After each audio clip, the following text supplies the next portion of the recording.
지난 시간에 여기까지 했었습니다. 여기서 집합 첨수족의 카티지언 곱, 이것은 집합의 연산 중에 하나죠. 집합의 연산에 어떤 것들이 있었는가 잠깐 볼까요? 합집합, 교집합, 차집합, 여집합, 그리고 두 집합의 카티지언 곱, 그리고 멱집합. 대략 이 정도의 연산들을 우리가 알고 있는데요. 여기서 이 카티지언 곱, 두 개의 집합이 카티지언 곱이죠. 그런데 이 마지막 쪽에서는 두 개의 집합이 아니라 집합 첨수족의 카티지언 곱, 즉 여러 개의 혹은 무한히 많은 그런 집합들의 카티지언 곱을 생각해 보았습니다. 그리고 이때 이 집합의 원소들은 다 함수죠. 함수인데 어떤 특정한 조건을 만족하는 그런 함수들의 모임을 우리가 집합 첨수족의 카티지언 곱으로 정의했었습니다. 그럼 이제 다음 페이지로 넘어가 보죠. 지금까지는 계속 개념만 설명드렸고 문제를 풀거나 증명을 한 적이 한 번도 없었는데 이제부터 증명을 많이 경험하고 또 연습을 하게 되겠습니다. 처음에는 대단히 상세하고 친절하다가 차차 간결하게 바뀔 것입니다. 그리고 아래의 모든 예와 문제에서 A, B, C, X, Y, I, A, sub I 이 대문자로 나타내는 것들은 전부 집합을 뜻할 것입니다. 그러니까 이런 기호들이 보이면 별도의 설명 없이 그냥 집합으로 받아들이면 되겠습니다. 여기서 I는 첨수 집합이 되겠죠. 그리고 여기서 소문자 I는 이 대문자 I의 원소 그렇게 되겠습니다. 그럼 첫 번째 팩트죠. 첫 번째 사실을 증명해 보겠습니다. A 캡 B는 A의 부분집합이다. 이것을 증명하려면 부분집합의 정의를 사용해야겠죠. 부분집합의 정의는 이것입니다. A 캡 B가 A의 부분집합이라는 것은 곧 이 명제가 성립한다는 뜻입니다. 그러니까 모든 X에 대해서 이것이 참일 때 이것이다를 보이면 되는 거죠. 그러니까 이 괄호 속의 이 함의문, 이면문이죠. 이면문, 여기가 이면이니까 이 이면문을 증명하면 되는데 임의의 X에 대해서 앞인자를 가정하고 뒤인자를 보이면 되는 거죠. 그래서 앞인자를 가정했습니다. 이때 X는 앞에 나온 적이 한 번도 없었으니까 임의의 X가 되는 거죠. 그렇다면 이 교집합의 정의에 의해서 X는 A에 속하고 또한 X는 B에 속하는 겁니다. 그러면 AND 소거라는 추론 규칙이 있죠. 이 경우에 이 X in A 요거를 딱 떼어내서 요거를 얻을 수 있는 겁니다. 그러면 이걸로 증명이 끝난 거죠. 그 다음 문제를 볼까요? X in A subset B이면 X는 B의 원소이다. 이것은 하나의 이면문이죠. 통상 이런 것은 함의문이라고 하는데 저는 더 이해하기 쉽도록 이면문이라고 하겠습니다. 여기 이면이 있으니까요. 그리고 이때 이면문의 요 앞부분을 앞인자, 뒷부분을 뒤인자라고 우리는 부릅니다. 원래 여기는 전건 혹은 antecedent, 여기는 후건 혹은 consequent라고 하는데 우리 역시 쉬운 우리말을 사용해서 앞인자, 뒤인자라고 하겠습니다. 이때 이 앞인자는 X가 A의 원소이다. 또한 A는 B의 부분집합이다. 이 두 개의 명제를 말하는 겁니다. 그러니까 앞인자를 가정해야 되니까 X in A와 A subset B를 가정하는 거죠. 그러면 X가 A의 원소라고 했고 또한 X가 A의 원소이면 X는 B의 원소이다. 우리가 이걸 가정한 거죠. 왜냐하면 이거잖아요. 바로 A subset B가 정확히 이것을 말하고 있습니다.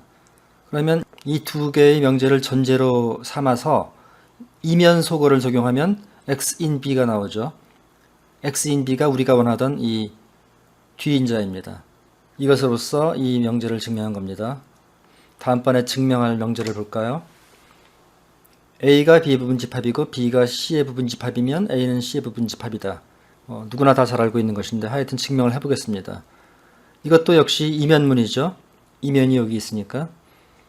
그러면 앞인자는 A가 B의 부분집합이다. AND B가 C의 부분집합이다. 이 앞인자를 가정합니다. 이렇게 가정하고 그 다음에 또한 X가 A의 원소라고 가정합니다. 왜 그랬을까요? 왜냐하면 우리가 보이가자 하는 뒤인자가 이 부분집합 관계거든요. 그러니까 요 좌변 A의 원소가 주어졌다 하고 이 원소가 이 우변의 원소임을 보이면 되는 거죠. 우리가 지금 가지고 있는 것이 X인 A가 있고 A subset B가 있죠. X인 A는 여기 있고 A subset B는 여기 있습니다. 그러면 방금 증명한 거죠. X는 B의 원소입니다. 그럼 X가 B의 원소이고 또한 B는 C의 부분집합이라고 아까 가정을 해놨으니까 X는 C의 원소가 되겠죠. X인 C, 이것이 우리가 보이고자 했던 결론입니다. 이것으로 증명이 끝난 거죠. 이 화면에서 우리가 세 개의 명제를 증명했는데 사실 대단히 쉬운 거죠. 증명하지 않고도 거의 다 알고 있는 내용이죠. 그리고 앞으로의 증명에서 이 화면에 보이는 이 세 개의 사실들은 항상 별도의 언급 없이 사용해도 됩니다. 근데 중요한 거는 여기서 지금 제가 말했듯이, 지금 제가 보였듯이 이렇게 엄격하게 꼼꼼하게 증명할 수 있어야 됩니다. 앞으로의 증명에서 이런 사실들을 사용해야 된다면 그냥 사용하면 됩니다. 하지만 누군가가 그거 한번 증명해봐라 요구를 한다면 그럼 할 수 있어야 된다, 이런 거죠. 흔히들 집합론을 공부하는 학생들은 이렇게 쉽고 당연한 것을 왜 증명해야 되는가 이런 의문을 가지는데, 그 이유는 앞으로는 이제 쉽지 않고 어려운 명제들을 배우고 또한 증명하게 되거든요. 쉬운 명제의 증명으로 훈련을 받지 않고는 어려운 명제의 증명을 할 수 없고 또한 이해할 수도 없을 겁니다.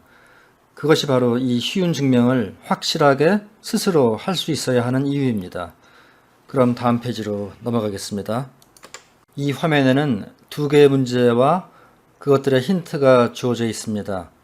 그리고 이 아래에 더 많은 문제들이 굉장히 많죠? 있는데 너무 쉽다고 느껴지면 그냥 넘어가도 됩니다. 여기서 이 벤 다이어그램을 사용하는 것에 대해서 말씀을 드려야 하겠습니다. 집합론의 문제, 특히 간단한 문제들을 해결할 때 벤 다이어그램이 도움이 되는 경우가 많습니다. 그러나 벤 다이어그램을 증명에 사용하는 것은 허용되지 않습니다. 무슨 얘기냐 하면 벤 다이어그램을 아이디어를 얻는 데 활용하는 것은 좋습니다. 하지만 증명에는 사용할 수 없습니다. 따라서 시험 답안지에 벤 다이어그램만 그려놓고 그것을 뒷받침하는 논리가 없다면 0점으로 채점할 것입니다. 여기에 많은 식들이 있는데 이것을 단순히 식으로만 파악하지 말고 그 내용을 우리의 언어로 표현하면 더 좋습니다. 예를 들어서 이런 건 합집합을 하면 커진다. 그렇게 외우면 되지 않겠습니까?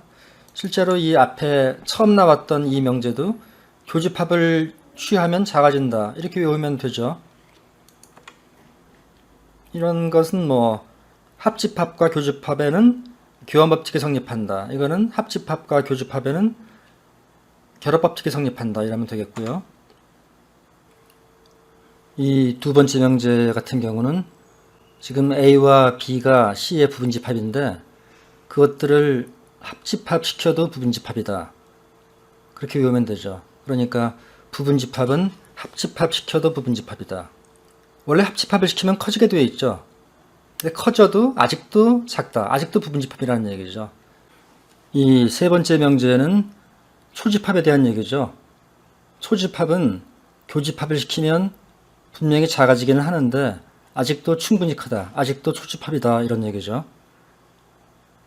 이 네 번째 것은 두 번째 것을 일반화시킨 거죠. 여기서는 두 개의 부분집합의 합집합은 부분집합이다는데 여기는 여러 개의, 심지어 무한개의 부분집합을 다 합집합시키면 많이 커지긴 하겠지만 아직도 부분집합이다. 다섯 번째 거는 초집합에 대한 얘기죠. 여기 보면 스타가 되어 있죠. 이게 뭐냐 하면 이 앞 페이지에서 다음 쪽에 이 별표를 참조하라고 했는데 문제 2번과 3번을 제가 전혀 설명을 안 드렸죠. 지금 보겠습니다. A 캡 B는 A 캡 C 컵 B-C의 부분집합임을 보여라. 그럼 당연히 이 좌변에 어떤 원소 X가 속한다고 가정을 하고 이 X가 우변에 속한다고 가정을 해야 되는데 이때 X가 C의 원소인 경우와 C의 원소가 아닌 경우로 나눠 생각하면 됩니다. X가 C에 속하는 경우는 여기 속할 것이고 X가 C에 속하지 않는 경우는 여기 속할 것입니다. 그럼 디테일을 채워 놓으시면 될 거고요. A 캡 B가 A와 같다면 A는 B의 부분집합이고 이것의 역도 참이다. 이런 양방향 함의문이죠. 그러니까 양방향 함의 혹은 이면이문, 이런 기호를 이면이라고 부르죠. 우리들은. 그래서 쉽게 이면이문이라고 하겠습니다. 이면이문을 증명할 때는 좌변을 가정하고 우변을 증명해야 되고 다시 우변을 가정하고 좌변을 증명하고 이렇게 두 단계로 나누어서 하면 되는 거죠. 그러니까 좌변과 x인 a를 가정한다. 이 좌변을 가정하고 또한 이 부분집합 관계를 보여야 되니까 a의 원소, 임의의 원소 x를 취하고요. 그 다음에 x가 b에 속함을 보이면 되는 거죠. 근데 이때 요거는 전에 보였던 거죠. a 캡 b가 b의 부분집합임을 잘 활용하면 될 겁니다. 조금 더 설명드릴게요. 이 x가 a의 원소임을 가정한 거죠. 그런데 a가 a 캡 b임을 가정했죠. 그러니까 x가 a 캡 b의 원소라는 얘기죠. 그래서 x가 a 캡 b의 원소인데 a 캡 b가 b의 부분집합이라면 x는 b의 부분집합이 되는 거죠. 그래서 우리가 원했던 대로 얻게 되는 거죠. 그런데 전에 이런 표현 x인 a를 가정한다, 이런 거 쓰면 안 된다고 한 적이 있었습니다. 어떤 상황이었냐 하면은 이런 거였고, 무슨 뭐뭐인 x를 가정한다 혹은 뭐뭐인 x인 01을 가정한다. 이게 안 되는 이유는 이 x가 명사이기 때문이다. 원래 가정은 어떤 명제를 가정하는 건데, 즉 그 명제가 참임을 가정하는 건데 여기서는 명사인 x를 가정했거든요. 그래서 안 된다고 했었죠. 그런데 여기서는 x를 가정한 게 아니고 x가 a의 원소임을 가정한 겁니다. 그러니까 다르죠. 얼핏 보기에는 아까 이런 상황과 같아 보여도 실은 미묘하고 또한 중대한 차이가 있는 겁니다. 이번에는 이 우변을 가정해 봅시다. 그리고 이 좌변 두 집합이 같음을 보여야 되니까 이 a 캡 b가 a의 부분집합이고 또한 초집합임을 보이면 되는 거죠. 그런데 이 부분, 이 전자는 이미 보였습니다. a 캡 b는 a의 부분집합이다. 이것만 보이면 됩니다. 이때 우변을 이용한다? 이때 우변, 요걸 이용한다는 거죠. 어떻게 이용하느냐 하면은 b가 a의 초집합이고 또한 a는 a의 초집합 맞죠? 집합은 자기 자신의 초집합이니까. 그러니까 b도 a의 초집합, a도 a의 초집합. 그러니까 초집합 둘을 교집합시켜도 아직도 초집합이다. 이런 거고, 이것이 바로 다음 쪽에 있는 이 부분이었습니다. 그러면 됐고요. 요 세 개는 전부 다 분배 법칙이죠. 이거는 이 교집합은 차집합에 대해서도 분배가 되고 이 합집합에 대해서도 분배가 되는 거죠. 그런 합집합은 교집합에 대해서 분배가 되네요. 이렇게 되는데, 그런데 그럼 합집합은 차집합에 대해서 분배가 안 되나요? 지금 이 질문에 대해서는 다음 페이지에서 답하기로 하겠습니다. 그 다음에 이 세 개의 명제는 다 공집합이 등장합니다. 첫 번째 명제는 굉장히 유명한 거죠. 공집합은 임의의 집합의 부분집합이다. 이거 증명할 때 어떤 x가 좌변의 원소라면 그 x는 우변의 원소이다를 증명하면 되는데, x가 좌변의 원소라는 것 자체가 벌써 거짓이죠. 왜냐하면 공집합은 아무것도 원소로 가질 수 없으니까 그런 거죠. 이런 거를 볼 것도 없이 성립한다, 이런 얘기를 하죠. 제가 이렇게 써봤는데, P면 Q이다 형태의 명제는 P가 거짓일 때는 볼 것도 없이 전체가 참입니다. Q를 볼 것도 없다는 얘기죠. 또한 Q가 참일 때는 P를 볼 것이 없죠. 그냥 참이죠. 즉 뭘 볼 게 없냐 하면은 옆에 인자가 참인지 아닌지 그걸 볼 것도 없다는 얘기죠. 그거 비슷한 걸로 이 OR문 또는 AND문에 대해서도 비슷한 게 있습니다. P, O와 Q가 참인지 거짓인지 알아야 되는데, 만일 P가 참이라면 이때는 Q는 볼 것도 없이 참이고, 또한 Q가 참일 때도 마찬가지죠. P를 볼 것도 없죠. 여기서는 P가 거짓일 때는 Q를 볼 것도 없이 거짓이고, 또한 Q가 거짓일 때는 P를 볼 것도 없이 전체가 거짓이 되는 거죠. 그래서 이 볼 것도 없다는 표현이 수학에서 쓰기에 너무 꾸밈이 없어 보이는데, 뭐 꾸밈이 없으면 좋은 거죠. 또 특히 볼 것도 없는 것 중에서 한 가지, P이면 Q이다일 때 P가 거짓이기 때문에 Q를 볼 필요가 없다. 이때는 특별히 허무하게 성립한다 이런 말도 쓰죠. 허무하게 성립한다. 영어로는 vacuously hold라는 거죠. 그러면 이 정도로 하고 나머지 두 개도 뭐 쉽습니다. 지나가고 요거는 뭐죠? 요거는 흡수 법칙이라고 그러죠. absorption. 암기하고 있으면 좋습니다. 암기하지 않으면은 뭐 큰일 날 건 없지만 암기하면 좋습니다. 아까 말씀드렸던 대로 이 컵이 마이너스에 대해서 이게 분배 법칙이 성립을 하느냐 이런 거죠. 우선 이 등호가 성립하지 않는다는 것을 금방 알 수 있습니다. 벤 다이어그램 그래 보면 알죠. 그런데 아까 말씀드렸듯이 벤 다이어그램 가지고 이것이 거짓임을 증명했다. 이제 그러면 안 되는 거죠. 그럼 참이 아니니까 반례를 들면 되는데 여기서 이게 중요한 부분이 있는데 제가 아주 이렇게 말로 써놨습니다. 흔히 명제가 틀림을 증명할 때 반례를 들면 된다고 하는데 꼭 그렇지는 않습니다. 주어진 명제가 전칙문일 때는 그때는 반례를 들면 됩니다. 왜냐하면은 이 전칙문이 틀렸다라는 걸 증명하려면 그것의 부정인 존재문이 참임을 증명하는 거죠. 존재문이 참임을 증명할 때 증인을 찾으라고 했죠. witness. 이 증인이 바로 witness가 바로 반례가 되는 겁니다. 이 증인이 바로 반례다. 그러니까 명제가 틀림을 증명할 때 반례를 들면 되는 것은 그 명제가 전칙문일 때만 그렇습니다. 그런데 우리가 수학에서 다루는 명제 중에 한 80%, 90% 대부분이 전칙문이거든요. 그래서 명제가 틀림을 증명할 때 반례를 들면 된다. 그런 말들을 많이 하는 것입니다. 반례는 이렇게 취하면 되거든요. A를 1 한 점 집합, B와 C는 공집합을 취하면 금방 이게 틀린다는 것을 알 수 있는데 좌변은 A가 되고 우변은 공집합이 되죠. 그러니까 반례인데 이 벤 다이어그램을 그려서 이것이 틀림을 알아놓고도 그러고도 이 반례를 못 찾는 학생이 많아요. 그래서 그건 어떻게 제가 설명을 못 드리겠습니다. 왜 그걸 못 찾는지 그림에 다 나와 있는데 그러니까 혹시 벤 다이어그램 그려서 이것이 틀렸다는 것을 알면서도 반례를 찾을 수 없다면 그게 좀 왜 그런지 한번 스스로 잘 생각을 해보고 좀 연습을 해보기 바랍니다. 그 다음에 아래의 명제 각각에 대해서 참이면 증명하고 거짓이면 반례를 들라. 지금까지는 전부 참임을 증명하라고 하는 문제였는데 이거는 이제 참인지 거짓인지 안 가르쳐 준 거죠. 예. 쭉 보면 다 재미있습니다. 별로 어렵진 않습니다.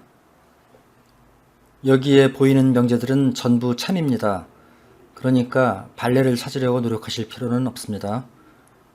지금까지 나왔던 문제보다 더 어려운데요. 첫 번째 거는 그냥 무난하고요.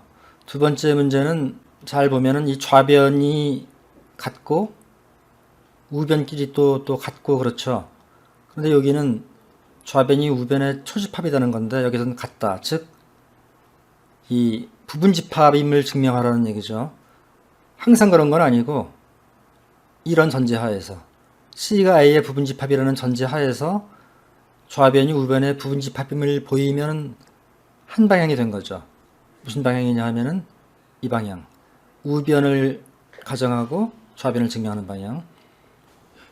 지금 이 문제에서 이 좌변, 우변 이런 단어들이 좀 혼동되죠.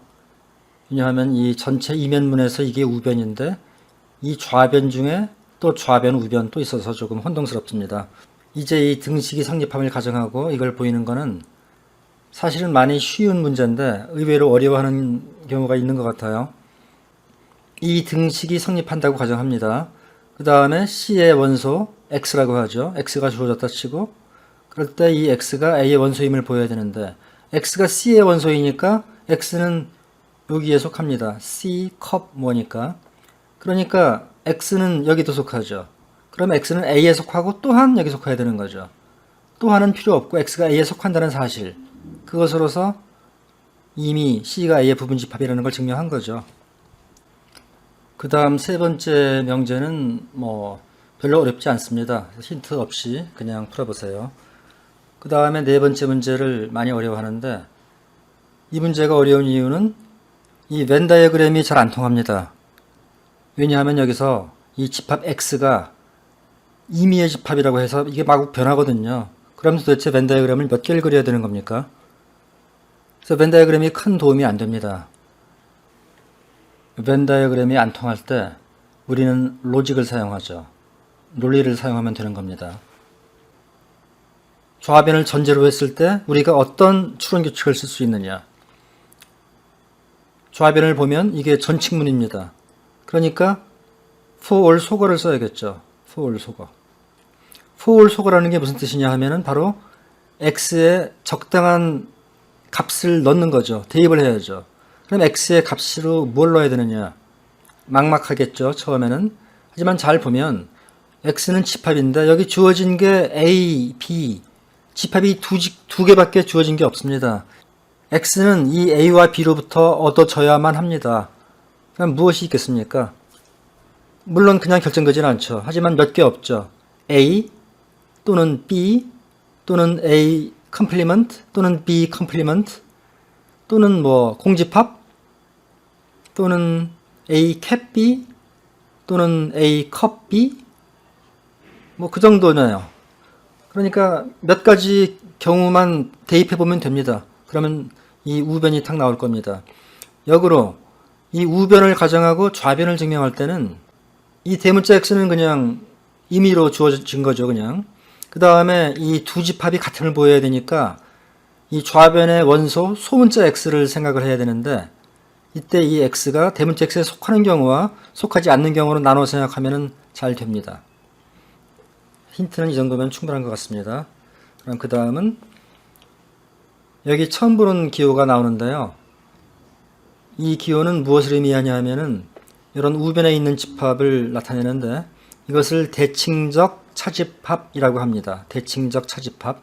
차집합이 여기도 있고 여기도 있죠. 두 개를 합집합한 거를 대칭적 차집합이라고 합니다. 그런데 이 기호는 사실 수학에서 표준화된 기호는 아니에요. 그러니까 다른 책에서는 이 기호 말고 다른 기호를 쓸 수도 있습니다. 첫 번째 문제는 벤 다이어그램을 그려보면 굉장히 당연한 건데 논리를 써서 정확히 증명을 해야겠죠. 두 번째 명제가 재미있는 겁니다. 이게 이 기호를 캡이나 컵이나 마이너스로 바뀌면 이 명제는 참이 아니죠. a 캡 b가 a 캡 c라고 해서 b 이퀄 c일 이유가 없죠. 이번에는 a 컵 b 이퀄 a 컵 c라고 해서 b 이퀄 c가 되어야 하느냐 하면 그럴 이유가 없죠. a 마이너스 b 이퀄 a 마이너스 c라고 해도 마찬가지로 이 둘이 같다는 보장이 없습니다. 하지만 이 기호가 대칭적 차집합으로 바뀌면 이러한 일종의 캔슬레이션 로 소거 규칙이라고 해야 되나요? 뭐 그런 것이 성립합니다. 그 다음에 이 세 번째 여러 개의 명제들이 있는데 이건 그다지 어렵지 않습니다. 네 번째는 대칭적 차집합 연산이 결합 법칙을 만족한다는 걸 증명하는 건데요. 두 집합이 같다는 걸 보이는 거니까 집합의 원소를 소문자 x라고 놓고 이 x가 좌변에 속하면 우변에 속한다. 우변에 속하면 좌변에 속한다. 이걸 보여야 되는 건데 이때 경우를 나눠 생각합니다. 8가지 경우로. x가 a의 원소인 경우와 아닌 경우, b의 원소인 경우와 아닌 경우, c의 원소인 경우와 아닌 경우. 그럼 총 8가지가 있죠. 8가지 경우로 나눠서 다 따져보면은 별로 썩 재미는 없지만 어렵지 않게 이 결론을 얻을 수 있습니다. 다섯 번째 것은 이 앞에 나온 것들을 이용하면 되죠. 일단 이 좌변은 이 결합 법칙을 이용해서 나타내고 그러면 이 b 대칭적 차집합 b가 이 공집합이라고 되어 있네요. 여기. 그러니까 그걸 이용하면 뭐 금방 됩니다. 이 정도로 하죠. 처음에 있는 이 4개의 문제는 무한히 많은 집합들이 교집합과 합집합에 대한 문제입니다. 집합이 유한개만 있을 때는 그것들의 교집합 그리고 합집합을 생각하는 게 별로 어렵지 않습니다. 하지만 집합론에서는 이 무한히 많은 집합들에 대한 교집합, 합집합 대단히 자주 나옵니다. 첫 번째 문제요. 이 집합이 공집합임을 보이려면 어떻게 해야 되느냐. 거의 공식화되어 있죠. 대부분의 경우에 x가 여기 속한다고 가정을 하고 모순을 유도하는 겁니다. 그러면 모순을 어떻게 유도하냐 하면은 당연히 어떤 n에 대해서는 x가 이 사이에 속하지 않는다. 0과 n분의 사이에 있지 않다는 걸 보여야죠. 그렇다면 이러한 n을 찾아야 되는데 n을 무엇으로부터 구하느냐? 당연히 x로부터 구해야죠. 우리에게 주어진 것은 x밖에 없습니다, 지금. 그런데 어떤 적당한 n을 찾아야 합니다. 그러니까 n을 x로부터 어떻게 만들어내야 되는 거죠. 그냥 이렇게 말로만 하니까 좀 이해하기가 힘들 텐데 이렇게 좀 보도록 하죠. 우선 x는 0 초과 1 미만입니다. 왜냐하면 모든 n에 대해서 x가 이 구간에 속해야 되는 거죠. n이 1일 때, n이 1일 때는 x가 0,1 구간에 속해야 된다. 이거죠. 그러니까. 그리고 우리가 원하는 것은 0,n분의 1에 x가 안 속하는 그런 n을 찾아야죠. 그러니까 find n such that x가 not in 0,n분의 1이죠. 이 속에 속한다는 것은 0과 n분의 1 사이에 있다는 거니까 여기에 속하지 않는다는 것은 x가 0보다 크다는 건 어쩔 수 없고 x가 n분의 1보다 작지 않아야죠. 그러니까 we want not x 작다 n분의 1이죠. 이걸 다시 쓰면은 n분의 1보다 크거나 같다는 얘기죠. 그러니까 n이 x분의 1보다 크면 되겠네요.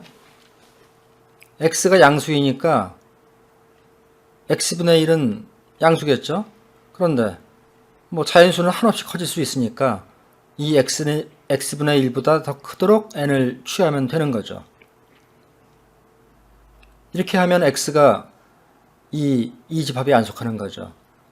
원래 출발이 x는 좌변에 속한다고 가정을 했는데 x가 좌변에 안 속한다는 결론이 나왔죠. 그러니까 모순인 거죠. 그리고 2번, 3번, 4번 문제는 조금 이런 식으로 생각을 하면 됩니다. 지나가고 그 다음 5개의 문제는 카티지언 곱에 대한 얘기네요. 첫 번째가 이런 문제고 두 번째는 컵을 캡으로 바꾸면 어떻게 되겠느냐. 참이면 증명하고 거짓이면 반례를 들어라 뭐 이렇게 되는 거겠죠.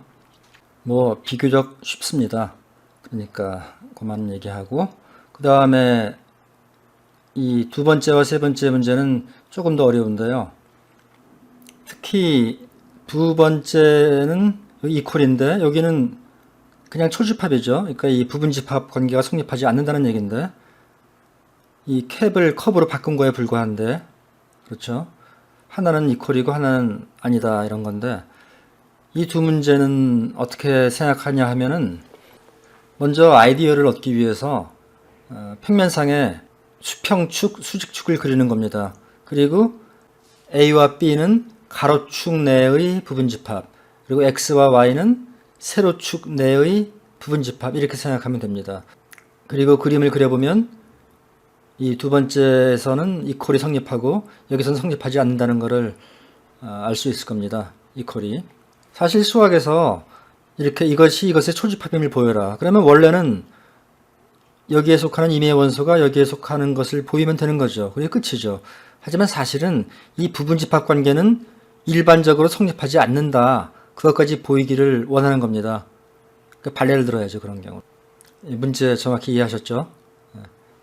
그 다음에 네 번째는 비교적 쉬운 문제고 다섯 번째도 보면은 이게 한 방향으로만 가는 거죠. 이렇게. 근데 이쪽으로도 갈 수 있을 것도 같은데 이게 안 갈 때 이쪽으로 그러니까 우변이 참인데 좌변이 거짓인 그런 예를 한번 찾아보세요. 그게 썩 쉽지 않을 수도 있거든요. 힌트를 드리면 이 네 번째 거를 이용하는 겁니다. 그러니까 우변은 성립하고 좌변은 성립하지 않는 그런 예를 들 때 A는 공집합, B는 공 아닌 집합 이렇게 하면 아마 될 겁니다. 왜냐하면 A가 공집합이기 때문에 A 곱하기 B는 공집합이거든요. 그러니까 공집합은 모든 집합의 부분집합이니까 우변은 성립을 하는 거죠. 그런데 이 좌변에서는 A는 B의 공집합이다. 이건 당연한 거고 왜냐하면 A가 공집합이었으니까. 하지만 B가 공집합이 아니었으니까 요 Y를 잘 잡으면 이게 성립하지 않도록 그렇게 반례를 들을 수 있습니다. 이것으로써 이 시간의 강의를 마치겠습니다.